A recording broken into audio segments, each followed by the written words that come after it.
Today I intend to talk about Masters of the Universe Classics characters, specifically Hordak, Horde troopers, and General Sundar. Let's start this with the leader of the evil horde, that would be Hordak.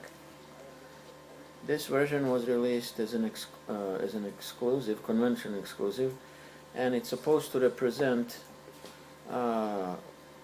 Filmation version of Hordak, meaning the way he looked in the She-Ra cartoon in the 1980s. The figure did not quite catch exactly his looks from that cartoon, but I think it still did a good job trying to represent some parts of that look, and I'm still happy with the way the figure turned out, but many fans are not happy at all. And in the future there is a more accurate version of the Filmation Horde coming by the company called Super 7, who took over from Mattel to continue the Masters of the Universe Classics figures. Anyway, going back to this particular version, he did come with a white Horde crossbow that he's holding in his right arm, and I'll just give you a closer look of it. It's pretty much the same type of crossbow that Hordak has in his first version of the figure that came before this one, a couple of years before, and it's the same type of weapon he carries as a vintage action figure from the 80s. In the case of this particular Hordak, it's possible to remove the armor and the head. He has pretty solid articulation, like majority, or the same type of articulation as the majority of the Masters of the Universe Classics do, in the arms and legs.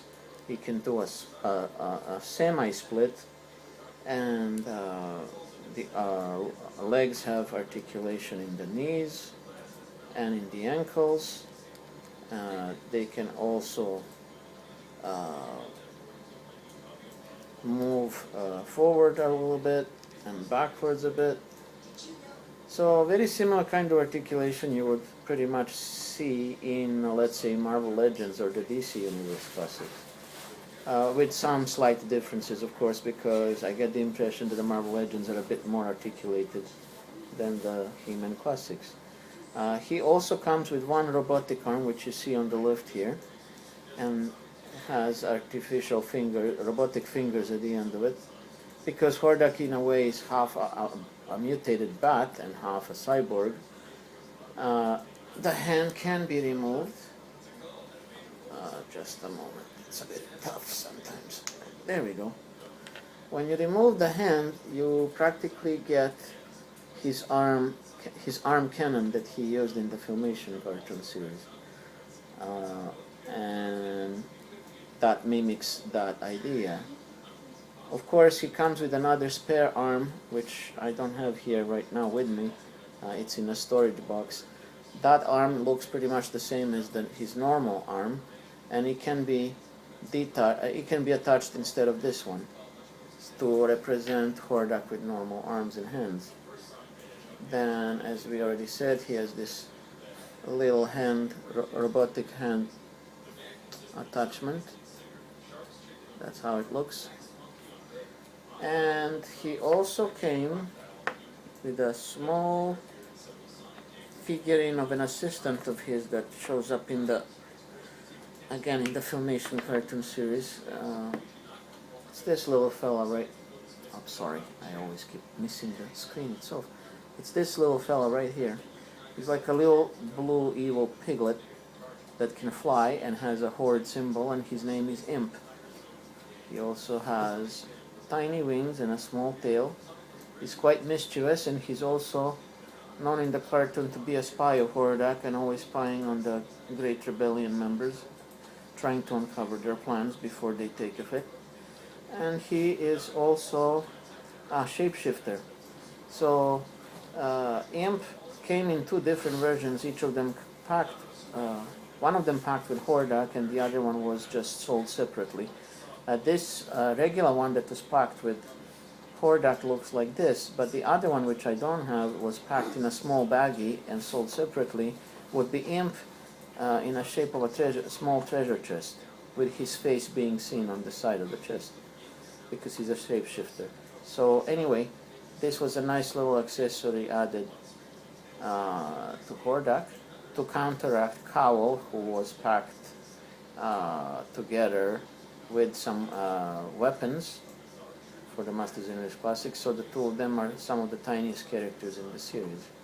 So anyway, that's as far as the Cowl goes. But going back to Hordak, I just also wanted to give you a small short biography of his. Is that he came from the Horde Empire that pretty much conquered a lot of known galaxies, and Eternia and Eteria were the next targets to add to the Empire. And according to some story, there were two versions, that the Horde Prime is the supreme leader of the Horde Empire, but according to some changed biographies, it seems that Horde Prime is just an older brother of Hordak, who almost looks exactly like him, but with the face that looks even more nastier. But more about Horde Prime in another video, because for now we're just focusing on Hordak here. What's known about Hordak is that he showed up in cartoon series of Filmation, She-Ra Princess of Power, and he showed up in numerous mini comic books that were packed with the action figures back in the 80s. He also came in three versions as an action figure in the 1980s. There was a regular Hordak figure, there was a Hurricane Hordak figure with different hand attachments, and there was a third version called the Basso Hordak with this large chest saw coming out of his chest. So in the classics, there are also several versions of Hordak, mainly the regular version of Hordak, and then the Basso version, and the Hurricane Hordak. And then finally this fourth one, which is, actually this is not the final one, because aside from this attempt at the Filmation version, there is also a Spirit of Hordak, which is completely figure made in red translucent plastic.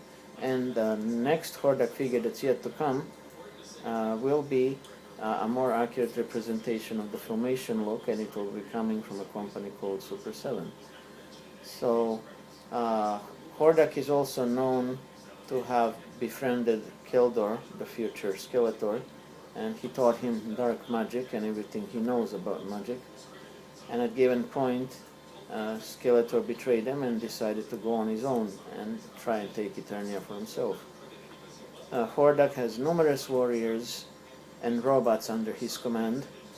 Some of the warriors that fight for him and the Horde Empire would be characters such as Montana, Lich, Grizzlor, Multibot, Draxtor, Modulok, Shadow Weaver, Katra, Scorpia, and numerous others. Some of them are human, some of them are mutated alien creatures, and of course there is numerous robots which are known as Horde Troopers, that are practically lifeless bodies of armor that were animated by Hordak's magic to come to life.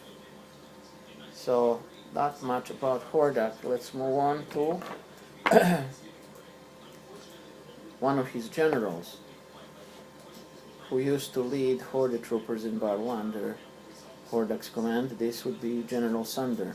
General Sundar is a human who ended up serving in the Horde for numerous years, and he was shown in the Filmation She-Ra cartoon series. His representation here as a figure is exactly how he appears in the cartoon series, wearing almost a semi-Greek or Roman style helmet with a characteristic brush on top of the helmet. The helmet is not removable. He came with this strange looking Horde battle axe, which I do not recall from the cartoon ever being there. It's still an interesting weapon of a sort. He also came with two laser pistols that are stored in the holsters on each side, and these guns look pretty much the same as Princess Adora's laser gun, or very similar to that one that came with her figure. So this is pretty much how one of them looks like. Very short and stubby looking. But both guns can fit into both of his hands. He has a very big cape which is molded onto the armor, and the armor is removable, so is the head. As in most cases of the figures from this line, usually the armor and the head are removable in order to customize and make a different character. He is wearing the armor of the Horde troopers.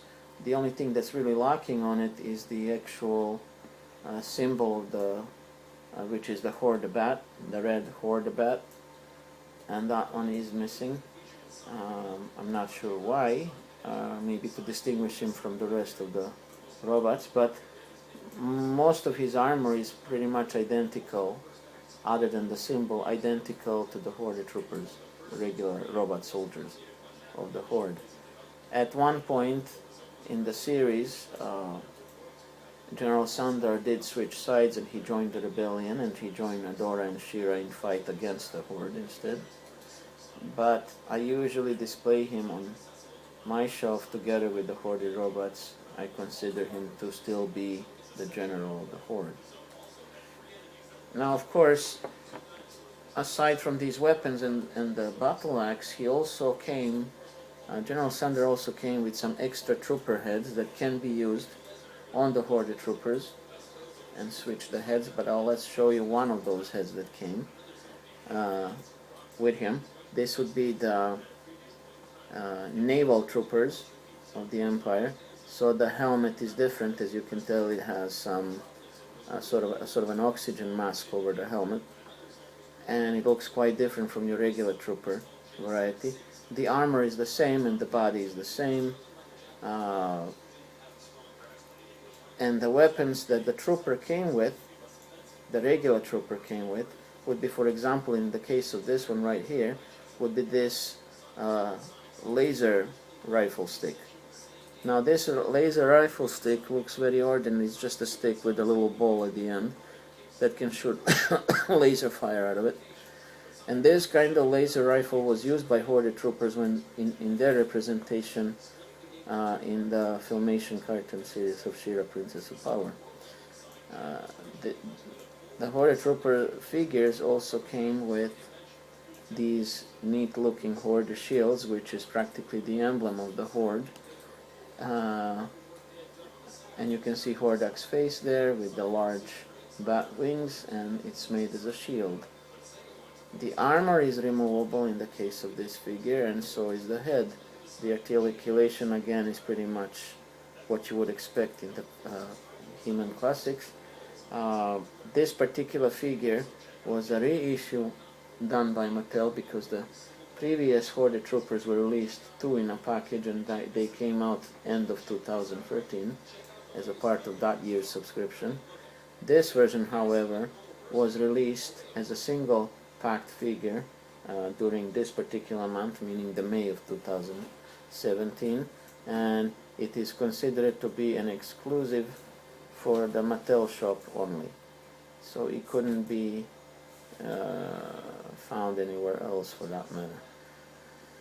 I have managed to get 3 of this particular robot because I never managed to get the 2-pack in the past, even once. So now I have 3 single carded ones, and I opened them in order to have a small army on my display.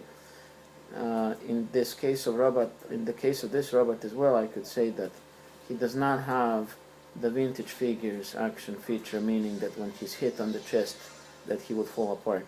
It does not come with an action feature like that. He did have appearances in the mini comics and numerous other comics in the cartoon series in the 1980s, and one singular appearance in the 2000X cartoon series of the Masters of the Universe, and he had an appearance in a single episode. And the Horde troopers in that cartoon series, meaning the one in 2000X series, do not look anything like this regular classic version of the troopers. They're much smaller in size, almost pygmy size, and they look very different. I still prefer this newer version because that's the version of the troopers, how they look like that I can remember or recall from back in the day. So Hordak has at his disposal numerous robots, such as this one, to do his evil bidding and to, if necessary, execute rebels or take villagers as prisoners on Eteria, or to just attack in unstoppable numbers, because as many as you destroy of these fellows, more of them will take their place. They're sort of like a hydra with numerous heads. If you cut one off, 2 or 3 shall take its place. So it seems that Horde, Empire, and Hordak have an unlimited supply of these robots. They're pretty much mindless. They can speak, but the thing is, they will only listen to Hordak and whatever orders he gives. So anyway, moving on. Aside from this version of the Horde Trooper, I'll show you how the regular version looks like. That would be this one right here. And as you can tell, he has the typical classic version of the helmet, the way it looked even in the old vintage figure. And he also comes with a shield, and in this case he comes with a stick laser weapon that looks like that has a little bat sculpture at the end.